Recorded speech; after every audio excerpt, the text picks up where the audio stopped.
नमस्कार,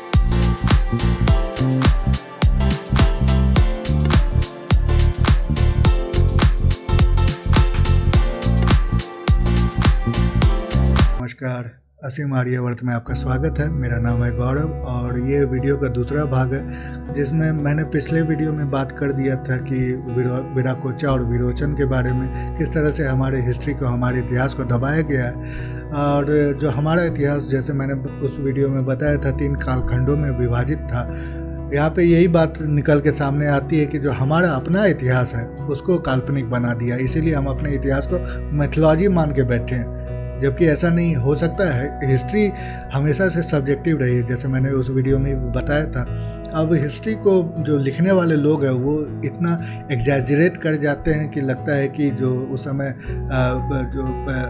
बहुत सारे चीज़ें होती है जिसको चमत्कार के रूप में लोग लेने लगते हैं और हिस्ट्री को फिर काल्पनिक मानने लगते हैं। तो ये एग्जैजरेशन है, इसको ज़रूरी नहीं। अगर उसको ठीक से अगर आप देखें तो हिस्ट्री हमारी काल्पनिक जो मिथोलॉजी जिसको कहते हैं, भगवान के माध्यम से भी वो असल में रियल हिस्ट्री हो सकती है। इसीलिए मैंने विरोचन और विराकोचा से वो स्टार्ट लिया था, शुरुआत की थी। ये दूसरा है जो ये तो ज़्यादा सटीक है, ये थियोरेटिकली भी नहीं है, ये प्रूवन है। तो इसके बारे में मैं आपके सामने डिटेल में बात करूँगा। तो चलिए इसके बारे में हम बात करते हैं। आगे बढ़ने से पहले मैं आपसे रिक्वेस्ट करूंगा कि चैनल को सब्सक्राइब करें, वीडियो को लाइक करें, बेल आइकन को ज़रूर प्रेस कर दें ताकि जब भी मैं कोई नया वीडियो अपलोड करूं आपको नोटिफिकेशन मिलती रहे। तो चलिए ज़्यादा से ज़्यादा शेयर भी करें वीडियो। अब चलिए इसको दूसरी कहानी पे हम जाते हैं।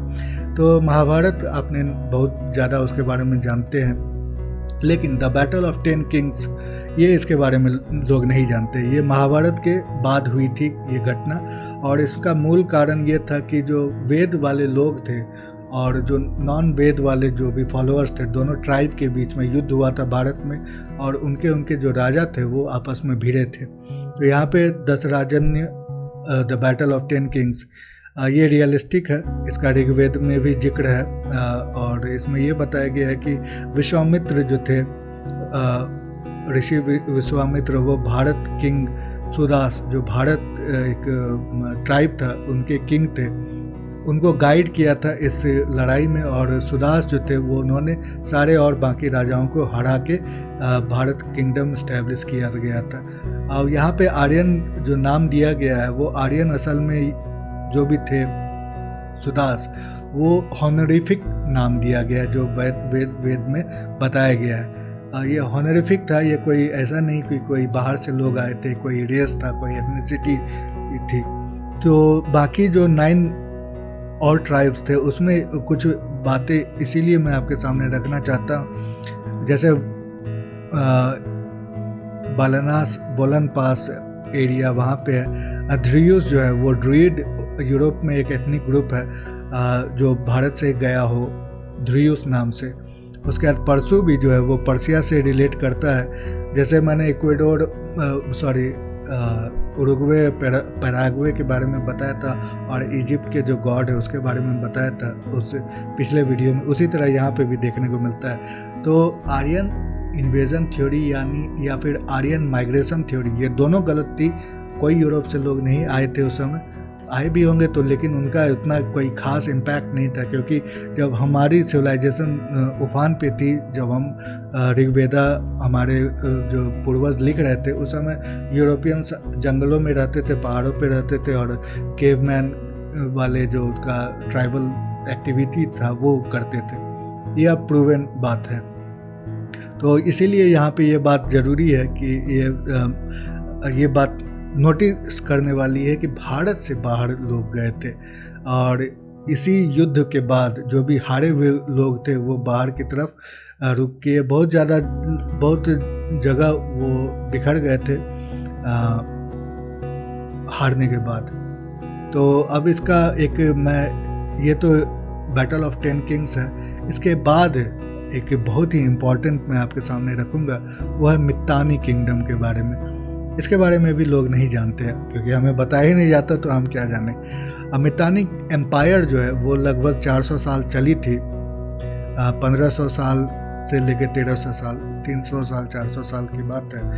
BCE लिखा गया तो लगभग आप कहें तो 1500 साल, लगभग 3500 साल पहले की बात है, 3500 साल पहले की बात है, BCE है, 2000 साल इसमें ऐड कर दे तो लगभग 3300 साल से लेके 3500 साल पुरानी ये है मितानी एम्पायर। ये एरिया जो है वो आपका टिग्रिस, आपको नाम पता ही होगा, एक शायद यहाँ पे यूरोफ्राट भी होगा या यूफ्रेट जो रिवर है, टिग्रिस रिवर है, बेबीलोनिया मेसोपोटामिया का ये एरिया था। अभी के समय अगर देखें तो सीरिया, उसके बाद लेबनान, उसके बाद ईरान, वो उसी का एरिया है, जॉर्डन, इज़राइल, वही एरिया है। तो यहीं पे मितानी एम्पायर का पूरा इन्फ्लुएंस था। अब मितानी के जो लोग थे वो कौन थे? तो ये वैदिक संस्कृति वाले लोग थे, जो कि इंडो ईरानियन यहाँ पे लिखा है, लेकिन बेसिकली ये वैदिक संस्कृति वाले जो लोग थे वो यहाँ से गए थे और वहाँ पे अपना एम्पायर इस्टेब्लिश किया था। 300 साल 400 साल वो चले थे, लेकिन बाद में फिर यहाँ से वो निकल गए थे, क्योंकि अपने अंदर भी कुछ कहें तो सिविल वॉर जैसी सिचुएशन थी और बाहर के जो एम्पायर थे वो भी हमला करते जा रहे थे, तो इसके बाद वो यहाँ से निकल गए। लेकिन बात यही है कि भारत से बाहर भी हमने इस्टेब्लिश किया था किंगडम, और उसमें मितानी एम्पायर काफ़ी प्रमुख किंगडम था। उसके बाद उसी तरह का एक और किंगडम आपको पता चलेगा, वो है वियतनाम में। यह वियतनाम का ऑफिशियल वेबसाइट है जिसमें ये बातें बताई गई है कि एक चंपा किंगडम हुआ करती थी जो कि वियतनाम में इस्टेब्लिश थी, और उनका जो इन्फ्लुएंस था, ये देख ले, उनके देवी देवता भारतीय हिंदू देवी देवता ही हैं। और यहाँ पे दिया गया है कि बहुत ज़्यादा इन्फ्लुएंस थी Hindu belief adopted from India, basically Hinduism ही था।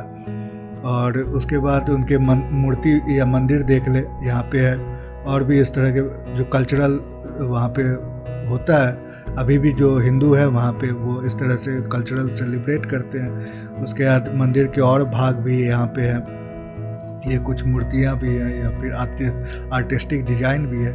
ये भी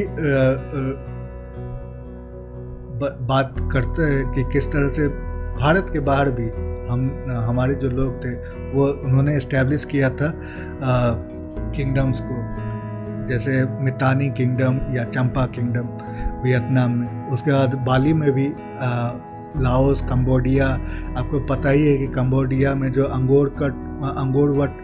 अंगकोर वट जो है टेम्पल, वो दुनिया का सबसे बड़ा हिंदू टेम्पल है, जो कि अब रूइंस में है, लेकिन वो भी भारतीय जो लोग गए थे उन्हीं के इन्फ्लुएंस में वो बना था। तो यही बात मैं आपके सामने रखना चाह रहा था कि किस तरह से भारतीय जो है वो कई जगह गए हैं और बाहर जाके भी उन्होंने इस्टेब्लिश किया था किंगडम। इसमें एक और बात है, जब ये एक एग्जांपल ले ले, क्वीन ह्यो हुआंग ओक जो है, ये सब अभी हाल फिलहाल जो कोरिया, साउथ कोरिया के एक्स प्रधानमंत्री उस समय भारत आए थे, 2019 की बात है, तो उन्होंने इसी क्वीन के बारे में बात की थी, ह्यो हुआंग ओक। उनका कहना था कि ये भारत से ही गई थी और उन्होंने फिर भी साउथ कोरिया के किसी प्रिंस से शादी की थी। और जो किम किंगडम है, किम ये किंगडम है, ये ये सरनेम है, टाइटल है।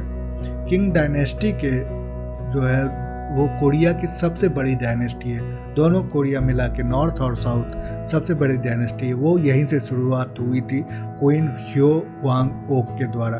उनके ऊपर भारतीय सरकार ने एक टिकट भी जारी किया है और कहा जाता है कि ये अयोध्या से बिलोंग करती थी, on the banks of Sarayu in Ayodhya, इसीलिए वहाँ पे कुछ पार्क बनाए जा रहे हैं। लेकिन बात ऐसी भी है कि हो सकता है कि ये तमिलनाडु से भी बिलोंग करती हो, क्योंकि बात ऐसी है कि जो तमिल भाषा है और कोरियन भाषा है, इसमें भी बहुत ज़्यादा सिमिलैरिटीज़ नज़र आती है। तो फोनेटिक प्रोनाउंसिएशन हो या फिर लिंग्विस्टिक लेटर्स हो, जितने लैंग्वेज में लेटर्स हैं वो सिमिलर दिखते हैं। इस वजह से भी यहाँ पे ये लिंक इस्टेब्लिश होता है कि भारत से ये लोग गए थे बाहर। तो ये दूसरा आपके सामने मैंने ये रखा है वीडियो। इसके बारे में भी आप अपने कमेंट सेक्शन में मुझे कमेंट करके बता सकते हैं अपने विचार। साथ में ट्विटर पे और फेसबुक पे भी मेरे साथ जुड़े। फिर एक नए वीडियो के साथ एक श्रृंखला में और भी कुछ एग्जाम्पल्स हैं जो मैं आपके सामने रखना चाहूँगा। उसके लिए वेट करें तब तक के लिए। और साथ में फिर से रिक्वेस्ट करूँगा कि चैनल को सब्सक्राइब करें, वीडियो को लाइक करें, बेल आइकन को ज़रूर प्रेस कर दें ताकि जब भी मैं कोई नया वीडियो अपलोड करूँ आपको नोटिफिकेशन मिलती रहे। तब तक के लिए जय हिंद, नमस्कार।